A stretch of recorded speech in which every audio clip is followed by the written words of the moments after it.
take a couple minutes and talk about the election results.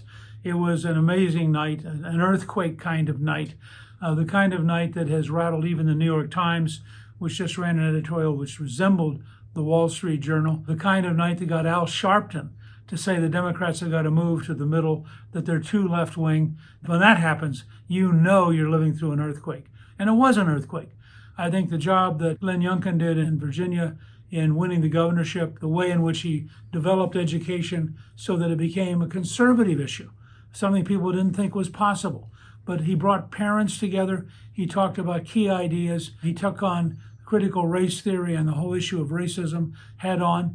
And he did so from a position of great strength because he had as his running mates for lieutenant governor the first African-American woman ever to win statewide in Virginia for lieutenant governor, someone who came as a very young child from Jamaica, served in the U.S. Marines, is totally patriotic, deeply committed to America, and he helped elect the first Latino elected statewide as the Attorney General. So the team they've got represents a diversity of backgrounds, but a commitment to working together to create a more successful Virginia. At the same time, the sheer momentum also gave them the ability to elect enough members to the Assembly that they took back the Assembly, which they'd lost a few years ago. And so Glenn is going to be going straight into Richmond with the ability to get things done. It's going to be very, very exciting. And he has a great program. And he won in part because he talked about issues that matter to Virginians, talked about stopping crime, creating jobs, lowering taxes, putting parents back in the school system so that parents have a say in their children's education. All of these were things which resonated with Virginians, while his opponent, the former Democratic governor, was not able to talk about these things. Terry McAuliffe, who should have been focused on Virginia, instead ran a very national political campaign. Brought in Biden, brought in Obama, brought in Kamala Harris, brought in Stacey Abrams. You know, Virginians looking at the governor's race about state issues saw the newcomer who was doing exactly what they wanted, talking about the state.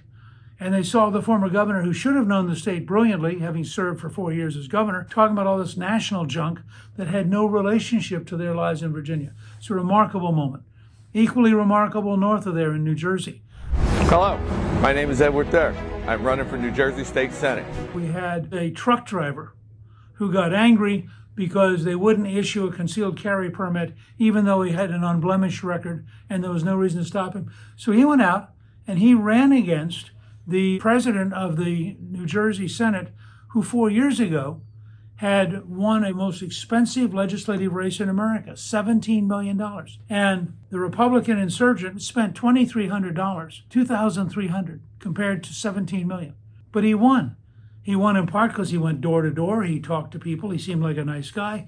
And they were just fed up. New Jersey has the highest tax structure in the country, is the most expensive state in the country, had the third highest death rate from COVID because Governor Murphy had followed Governor Cuomo in a totally insane policy of putting sick people back into nursing homes. And the result was people said, yeah, I like you. I don't like him anymore. Huge earthquake made a big, big difference. And we saw the same thing happen across the country. We won a legislative seat in San Antonio, 73% Hispanic district, special election. The Republican won. We elected the city attorney in Seattle, Washington. Now, when you start winning in Seattle as a Republican, and Ann Davison is a Republican, campaigned on law and order, campaigned on locking up criminals, campaigned on strengthening the police, beat a radical left-winger who openly said she hated cops and she didn't want to arrest anybody. Huge earthquake around the country, big changes, more to come, and in future weeks I'll comment on many of the things I see happening.